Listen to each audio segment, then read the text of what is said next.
Jeg hedder Pino. Jeg har været hjemløs sådan 6 år her, ud af de sidste 10, sådan on and off.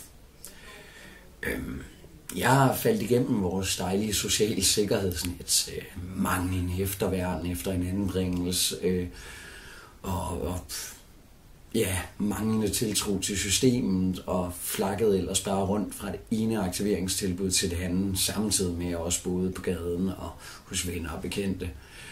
Og det i lang tid der troede jeg faktisk på, at det var sådan, jeg skulle leve resten af mit liv.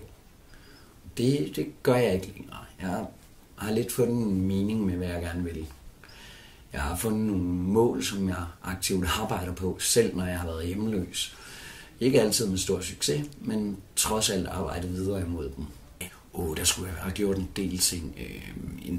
Noget efterværn efter den anbringelse. Jeg kom ud, på mit 18. år fra, og jeg vil også våge at påstå, at man også skulle have set lidt mere i øjenhøjde og set på, hvad jeg havde brug for, og hvad mine ønsker var, frem for bare, hvad love, regler og paragrafer og aktiveringstvang og alt sådan noget var.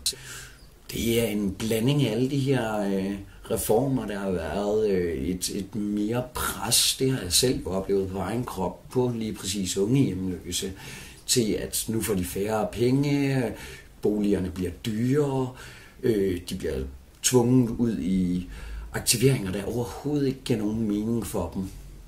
I stedet for at lave fine dataudtræk og fifle med tallene for at få det til at lyde, som om det ikke er så slemt, så rent faktisk at gå ud og snakke med de hjemløse. Hvad er det, de har brug for? I stedet for bare at sige på kommunalt og nationalt plan, det her, det er hvad vi har besluttet sig for, at I har brug for.